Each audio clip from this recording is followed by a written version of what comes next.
Halo guys, kembali lagi dengan saya Adril Dego Kusmautra di materi Pondok Ramadan.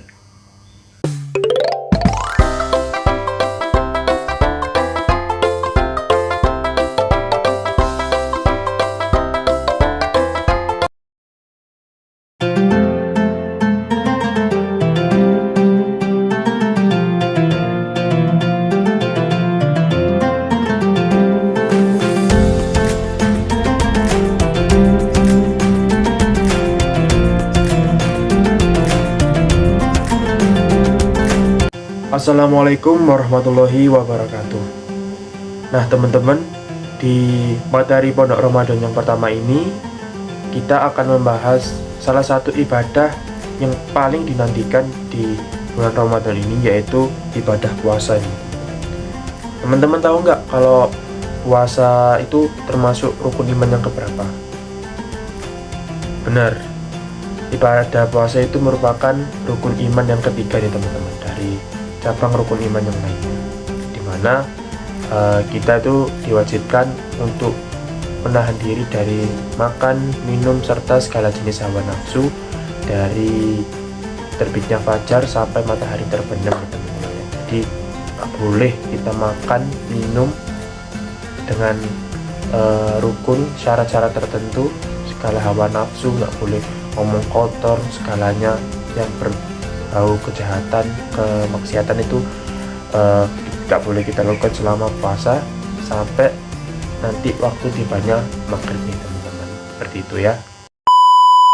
Nah tentunya di bulan Ramadan ini kita tidak hanya dianjurkan untuk meningkatkan kualitas puasa kita, tetapi ibadah-ibadah yang lainnya juga harus kita tingkatkan teman-teman, seperti sholat kita, lalu mengaji kita, lalu amal-amal baik, sholawat, zikir, itu semua harus ditambah.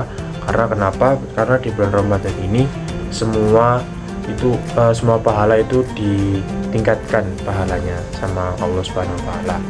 Dan ibadah yang sunnah seperti sholat sunnah, lalu ibadah sunnah yang lainnya itu pahalanya dilipat gandakan menjadi pahala wajib teman-teman. Makanya teman-teman jangan sampai mau rugi di bulan Ramadan ini. Ayo kita berlomba-lomba untuk memperbanyak berbuat kebaikan, memperbanyak untuk mendekatkan diri kepada Allah Subhanahu wa taala. Karena di bulan Ramadan ini adalah bulan yang sangat istimewa, sehingga sangat rugi bagi kita kalau tidak menggunakan bulan Ramadan ini untuk mendekatkan diri kepada Allah Subhanahu wa taala. Nah, teman-teman, sebelum kita lebih dalam lagi membahas tentang puasa, kita harus tahu dulu nih, pengertian puasa itu apa sih? Nah, jadi pengertian puasa itu dapat dilihat di sini ya. Nah, di sini itu puasa itu kalau menurut bahasa berarti menahan diri, sedangkan menurut syariah ialah menahan dari segala sesuatu yang membatalkannya dari mula terbit fajar hingga terbenam matahari, karena perintah Allah semata serta disertai niat dan syarat-syarat tertentu. Gitu teman-teman ya. Jadi seperti yang saya sebutkan tadi, kalau puasa itu intinya menahan diri dari makan, minum, serta hawa nafsu dari awal bulan sampai akhir bulan ya, selama 30 hari nih teman-teman. Nah, kalau tadi sudah tahu pengertian puasa dari segi bahasa dan syariat dan istilah, sekarang kita masuk ke rukun dan syarat dari puasa sendiri. Nah, ada dua rukun untuk menjalankan puasa. Yang pertama, menahan diri dari hal-hal yang membatalkan puasa nih teman-teman ya. Lalu yang kedua itu ada niat. Nah, niat ini sangat wajib ya teman-teman untuk dilafalkan. Biasanya dilafalkannya itu pada selesai sholat taraweh sama sholat witir, kalau enggak waktu sahur nih teman-teman ya, dimana niat ini membuktikan bahwa kita itu berniat untuk benar-benar berpuasa di keesokan harinya gitu teman-teman ya. Nah, di sini ada, ini saya tampilkan ya, niat ibadah puasa gimana ya, bisa teman-teman baca, atau barangkali teman-teman masih ada yang salah pelafalannya, bisa dibaca dan bisa dihafalkan. Nah teman-teman, ternyata puasa itu ada beberapa jenis loh. Selama ini yang kita ketahui kan cuma puasa Ramadan yang dilaksanakan pada saat bulan Ramadan kan teman-teman. Nah ternyata ada banyak banget jenis puasa itu. Kita mulai dari yang pertama, yaitu adalah puasa wajib. Nah puasa wajib ini puasa yang apabila kita melaksanakannya mendapat pahala, dan apabila kita meninggalkannya kita akan mendapatkan dosa nih teman-teman. Contohnya apa? Yang pertama yang kita lakukan saat ini yaitu puasa Ramadan. Dan yang kedua ada puasa qadha, yaitu puasa yang kita lakukan untuk mengganti puasa Ramadan yang bolong karena kita sakit atau karena kita musafir ya teman-teman. Selanjutnya ada puasa nazar, yaitu puasa yang kita lakukan untuk berjanji kepada diri kita sendiri maupun Allah Subhanahu wa taala dengan tujuan tertentu ya teman-teman. Jadi misalnya kalau kita ingin sesuatu, ingin berjanji kepada diri kita untuk istiqomah, nah kita melakukan puasa nazar ini untuk sebagai bentuk keseriusan kita atau bentuk usaha kita dalam menggapai tujuan kita itu teman-teman. Lalu yang ketiga, yang keempat ada puasa kafarat, yaitu puasa yang kita lakukan apabila kita melanggar janji kita teman-teman. Sebaliknya dari puasa nazar tadi, puasa kafarat ini kita lakukan untuk penebusan sebagai bentuk bentuk pembayaran kita lah, penebusan kita atas pelanggaran yang kita lakukan karena telah melanggar janji dan kegiatan yang kita janji atau keinginan yang telah kita tepati tadi teman-teman ya. Jadi ada puasa wajib, itu masih puasa wajib teman-teman. Lalu yang kedua ada puasa sunnah. Nah puasa sunnah ini adalah puasa yang apabila kita kerjakan kita mendapatkan pahala, menambah pahala. Sedangkan kalau kita gak kerjakan kita nggak dapat dosa teman-teman ya.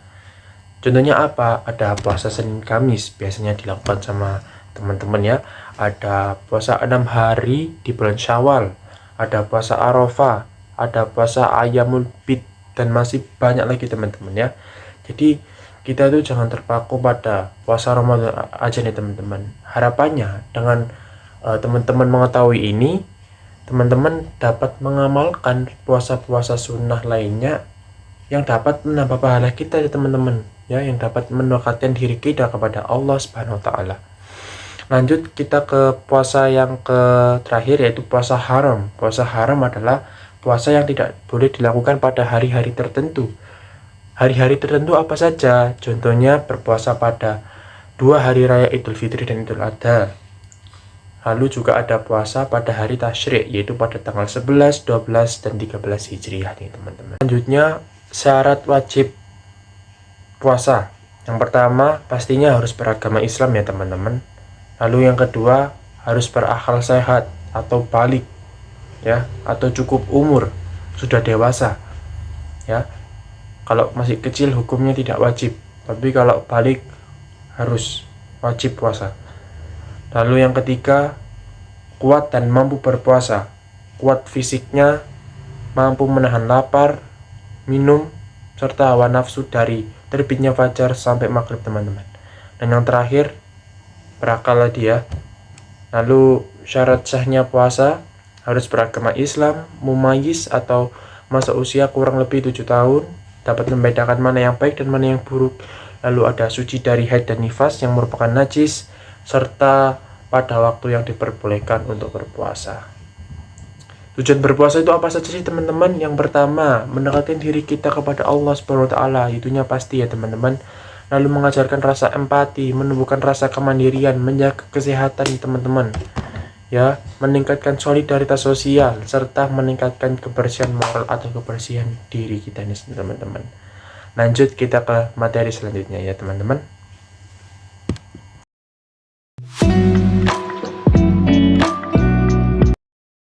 Nah, selanjutnya kita masuk ke dalam materi yang kedua, yaitu tahsinul Quran nih teman-teman.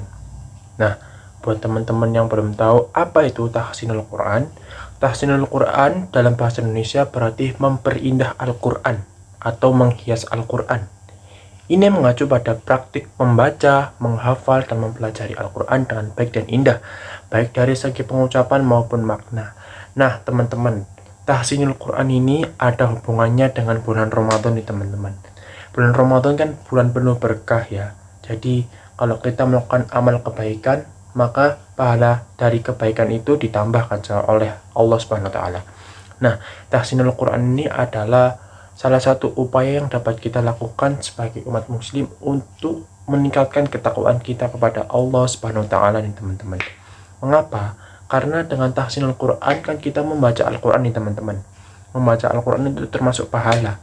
Nah, pada saat bulan Ramadan, pada saat kita membaca tahsinul Quran atau membaca Al-Quran, otomatis pahala dari Al-Quran, pahala dari kita membaca Al-Quran itu bertambah teman-teman. Jadi ini merupakan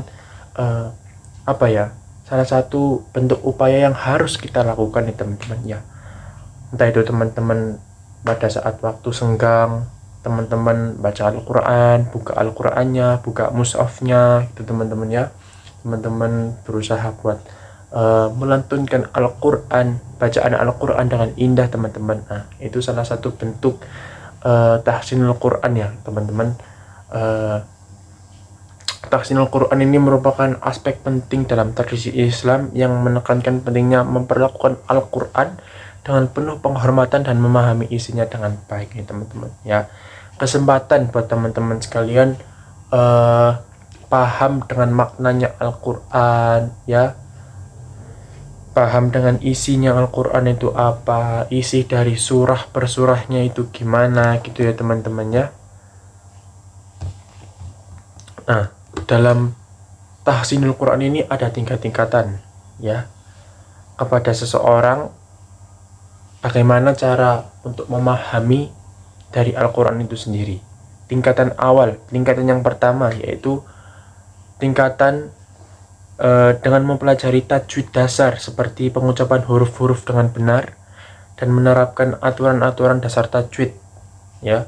Biasanya ini teman-teman yang masih ngaji, yang ngaji di DPQ atau sama guru ngajinya pasti pernah diajarkan untuk membaca tajwid dengan benar, kayak hukum dari bacaan ini apa, hukum dari bacaan di Quran ini apa, kayak idgham bilaguna, iqlab, ikfa, idar syafawi, semuanya ya. Ini termasuk dalam satu rangkaian sama tahsinul Quran. Lalu kedua, tingkatan menengah, yaitu tingkatan yang fokus pada meningkatkan kefasihan dalam membaca Al-Quran dengan akurasi yang lebih tinggi serta memperdalam pemahaman tentang aturan-aturan tajwid yang lebih kompleks, serta dapat pula memperhatikan makna dan konteks ayat-ayat yang dibaca. Nah, jadi dalam tingkatan menengah ini biasanya masuk ke dalam tingkatan yang kompleks ya teman-teman, yang lebih kompleks dari tingkatan yang pertama, dimana kita sudah mulai memahami makna dari surah yang kita baca teman-teman ya. Hukum tajwid yang lebih kompleks ya, kefasihan lagi, kelancaran lagi dalam membaca ayat-ayat suci Al-Quran gitu teman-teman ya. Di tingkatan menengah ini kita lebih dalam lah, lebih jauh lagi dalam membaca Al-Quran ini teman-teman. Lalu tingkatan yang terakhir yaitu tingkatan lanjutan, di mana kita dapat mengasah keterampilan dalam membaca Al-Quran dengan kefasihan dan kejelasan yang tinggi, serta memahami makna-makna yang lebih dalam dari ayat-ayat Al-Quran, serta dapat mempelajari tafsir ya teman-teman, tafsir dari Al-Quran untuk dipahami lagi konteks historis dan aplikasi praktis dari ayat-ayat tersebut. Nah, jadi di tingkatan lanjutan ini kita bukan hanya memahami, tapi kita juga menafsirkan teman-teman, menafsirkan ayat-ayat suci dalam Al-Quran ini untuk dipraktekkan, untuk diamalkan dalam kehidupan sehari-hari teman-teman ya. Jadi pada saat kita membaca, kita memahami, menafsirkan apa maksud dari ayat tersebut, lalu kita amalkan dalam kehidupan sehari-hari teman-teman. Seperti itu ya pada tingkatan lanjutan ini. Ya, begitu teman-teman ya. Manfaat bagi tahsinul Quran ini apa? Yang pertama, rezeki. Allah Subhanahu wa taala telah menjanjikan pahala bagi mereka yang membaca Al-Qur'an. Dengan membaca Al-Qur'an secara rutin dan dengan niat yang tulus, maka bisa mendapatkan berkah rezeki, baik itu dalam keberkahan dalam pekerjaan, usaha maupun karir teman-teman ya. Lalu berkah keluarga teman-teman bisa sejahtera ya teman-teman ya, bisa adil, makmur, bahagia dengan Anda membaca Al-Qur'an ini teman-teman ya. Begitu teman-teman, kita harus memuliakan Al-Qur'an. Al-Qur'an itu kitab suci ya. Dengan membaca Al-Qur'an kita dekat dengan Allah Subhanahu wa taala. Semoga dengan apa yang saya sampaikan ini dapat menambah kualitas baca teman-teman, kualitas takwa teman-teman, kualitas iman teman-teman kepada Allah Subhanahu wa taala. Amin amin ya rabbal alamin.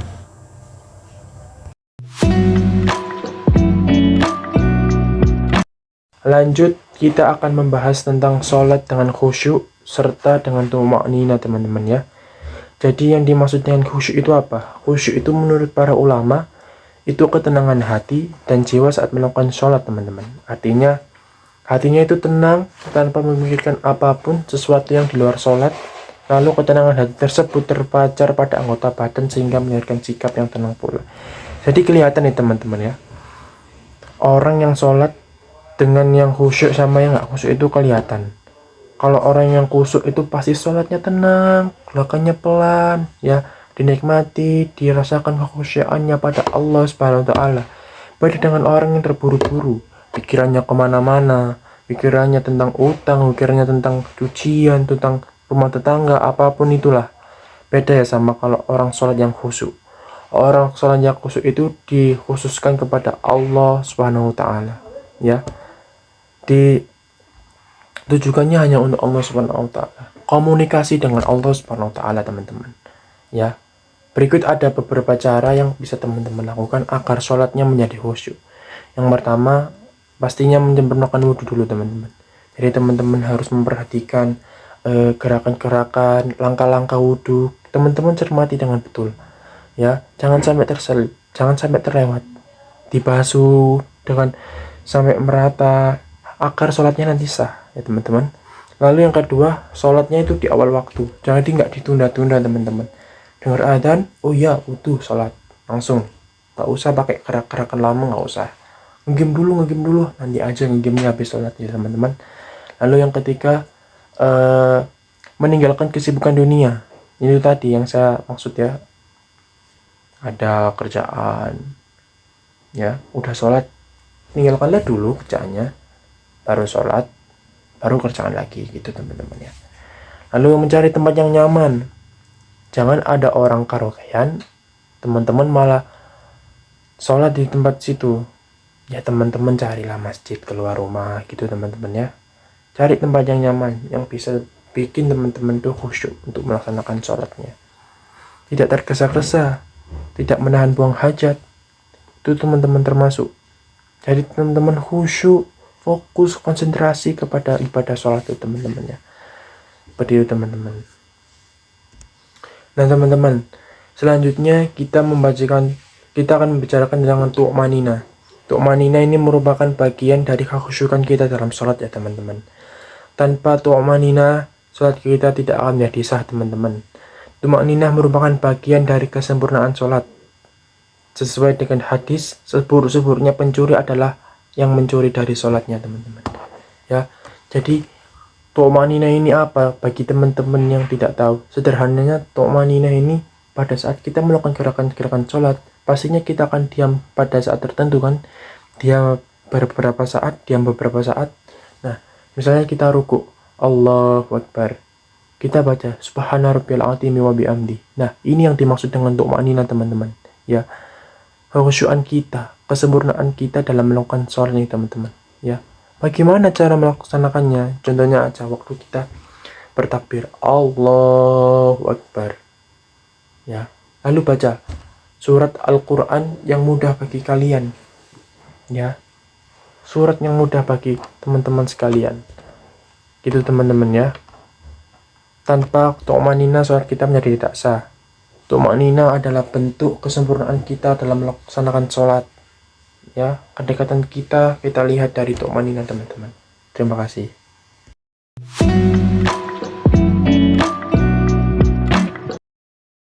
Oke teman-teman, selanjutnya kita akan membahas materi tentang gerakan wudhu dan gerakan sholat yang baik dan benar.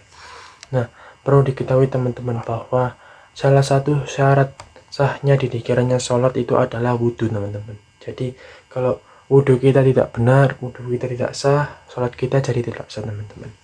Nah, di sini ada syarat sahnya wudhu. Yang pertama, beragama Islam, tamyiz, tidak batas besar, air suci, serta tidak ada yang menghalangi air sampai ke anggota tubuh teman-teman. Tata caranya, yang pertama kita harus niat dulu. Nawaitul wudu arafil hadasil asghari fardulillahi ta'ala. Seperti itu teman-teman, niat wudunya. Lalu mencuci kedua belah tangan dengan air hingga bersih, ya. Berkumur-kumur. Kemudian berkumur-kumur untuk membersihkan area mulut dan gigi teman-teman. Kemudian mencuci lubang hidung. Seperti ini. Dicuci hingga tidak ada tersisa kotoran di rongga hidung teman-teman. Kemudian membasuh muka dari area kening hingga dagu teman-teman. Seperti ini. Seperti itu teman-teman ya. Seperti ini.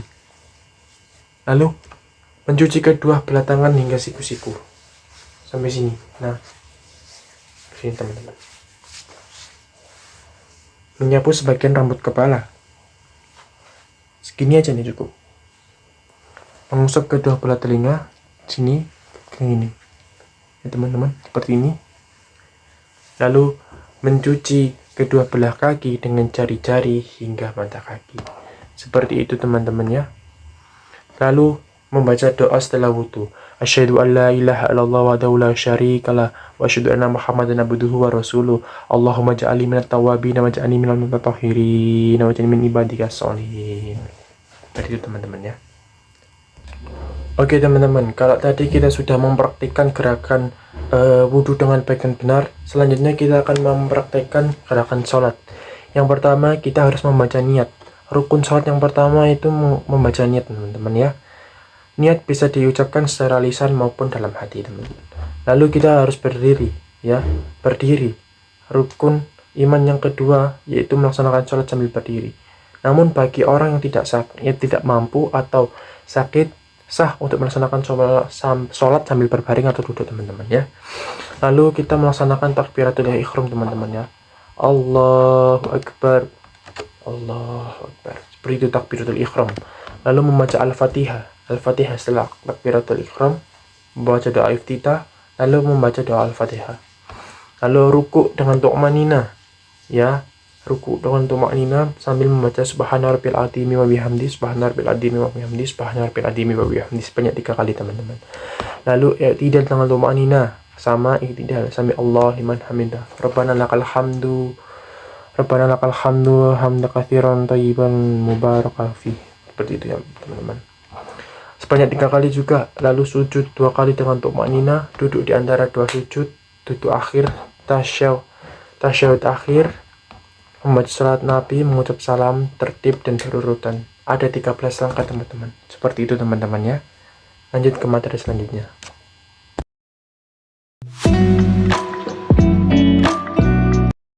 Nah teman-teman, kita masuk ke materi selanjutnya, yaitu pengertian darah haid, nifas dan istihadah dengan cara menyucikannya. Ada 3 darah yang keluar dari kemaluan wanita teman-teman. Yang pertama ada darah haid, adalah darah yang keluar dari kemaluan wanita dalam keadaan normal, bukan karena melahirkan. Darah haid itu hitam kemerah-merahan disertai nyeri. Lalu ada darah nifas, yaitu darah yang keluar setelah melahirkan teman-teman ya. Dan ada darah istihadah, adalah darah yang keluar bukan pada hari haid dan nifas teman-teman. Nah ya. Tanda darah haid berhenti itu terlihat dari cairan putih keluar dari rahim ketika berhentinya darah haid. Ya teman-teman ya. Berarti teman-teman. Dan berikut adalah untuk cara mensucikannya dari darah haid, nifas, dan istidharah. Cara mensucikan diri dari haid, nifas, dan istihadha yaitu melaksanakan mandi wajib ya teman-teman. Selanjutnya mimpi basah. Nah, mimpi basah ini biasanya dialami sama teman-teman yang beragama Islam dan berkelamin laki-laki ya teman-teman. Biasanya ini menandakan bahwa teman-teman sekalian itu sudah balik atau sudah dewasa ya. Nah, hal ini sangat wajar dialami bagi setiap muslim yang pria dan laki-laki untuk menandakan bahwa dia itu sudah dewasa ya teman-teman. Hal ini sangat wajar dan cara menikahnya cukup dengan mandi wajib. Terima kasih teman-teman. Selanjutnya kita akan membahas pergaulan remaja dalam Islam ya. Etika pergaulan sesama muslim dalam Al-Quran. Yang pertama mengadakan perdamaian ya teman. Harus mengadakan perdamaian. Gak boleh menimbulkan kehancuran, perpecahan. Dan yang kedua menciptakan persaudaraan ya, menjalin rasa toleransi satu sama lain, serta yang ketiga tidak menghina sesama muslim. Menjauhi prasangka buruk, mencari-cari kesalahan orang lain itu tidak dianjurkan teman-teman. Dan yang kelima itu saling mengenal satu sama lain. Seperti itu teman-teman ya. Jadi harus bergaul itu dengan cara yang bijak ya, dengan cara yang harmonis, dengan cara yang Islamia, tidak mau menimbulkan perpecahan dan kehancuran teman-teman. Nah teman-teman, untuk dampak dari menonton film porno sendiri, yang pertama pasti mendapatkan dosa ya teman-teman ya. Lalu yang kedua pasti teman-teman itu pasti kecanduan. Nah ada istilah PMO, yaitu porn masturbation and onani ya. Nah itu sangat tidak dianjurkan dalam Islam ya teman-teman ya. Film porno itu merupakan dosa besar ya, apalagi kalau bulan puasa gini sangat tidak dianjurkan untuk menonton porno ya teman-teman, karena dapat menjauhkan diri kita dari Allah Subhanahu wa taala teman-teman. Selanjutnya ada bagaimana tata cara untuk kita berhenti dari 5M, yaitu maling, madon, madat, ngumbi dan lain sebagainya, main itu.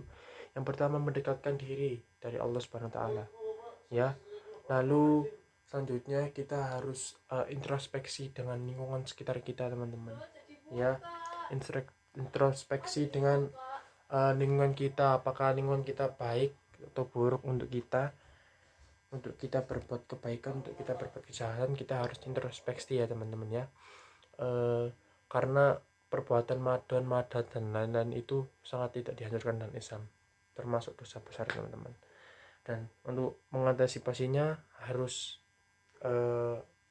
introspeksi diri, harus sadar untuk mendekatkan diri kepada Allah Subhanahu wa taala. Terima kasih teman-teman. Nah teman-teman, selanjutnya kita akan membahas kehidupan setelah kematian dalam Islam. Ada beberapa ya teman-teman. Yang pertama itu yaumul barzakh. Tahap pertama yaitu setelah kita mati ya teman-teman, itu adalah yaumul barzakh, yaitu periode antara kematian seorang dan hari pembalasan. Jiwa dipisahkan dari tubuh dan memasuki keadaan baru ya teman-teman ya, sesuai dengan ayat Al-Quran yaitu Al-Mu'minun ayat 99-100 ya teman-teman. Lalu hari kebangkitan ya, hari kebangkitan setelah yaumul barzakh ada hari kebangkitan, dimana Yaumul Ba'ats atau dikenal sebagai Yaumul Ba'ats ini saat Allah memanggil semua orang mati dari kubur dan mereka menghidupkan kembali.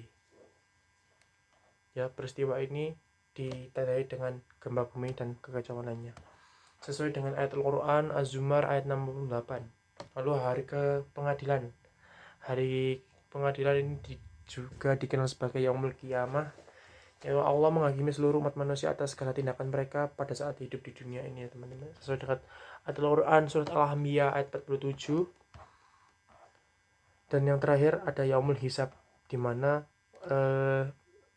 juga dikenal dengan hari pertimbangan atau Yaumul Hisab. Setiap orang akan dimintai pertanggungjawaban atas perbuatan mereka yang dilakukan di dunia, ditanyai bagaimana mereka menghabiskan waktu mereka di bumi ya teman-teman. Dan orang benar akan dapat ganjarannya, orang buruk akan dapat ganjarannya teman-teman, seperti itu teman-teman. Selanjutnya kita akan memasuki materi pondok Ramadan kita yang terakhir, yaitu hadis-hadis tentang akhir zaman teman-teman ya. Tanda akhir zaman tuh sudah banyak teman-teman, sudah muncul di berbagai tempat teman-teman. Dan hari akhir atau akhir zaman tuh pasti ada teman-teman. Hadis tentang umat muslim di akhir zaman, yaitu hilangnya wibawa umat Islam. Sesuai dengan sabda Rasulullah, hampir saja umat-umat menyerang kalian bagaimana para pemikat. Seperti bisa dilihat di sini ya teman-teman ya. Di sini. Ini hadisnya. Hilangnya wibawa umat Islam, terjadinya fitnah dajjal, umat muslim akan menguasai Baitul Maqdis, banyak muslim yang murtad, umat muslim akan kehilangan rasa malunya, ya, mengikuti kebiasaan pemeluk agama lain, menghalalkan zina dan khamar. Seperti itu teman-teman ya. Mungkin semoga materi yang saya sampaikan ini dapat bermanfaat. Terima kasih. Wassalamualaikum warahmatullahi wabarakatuh.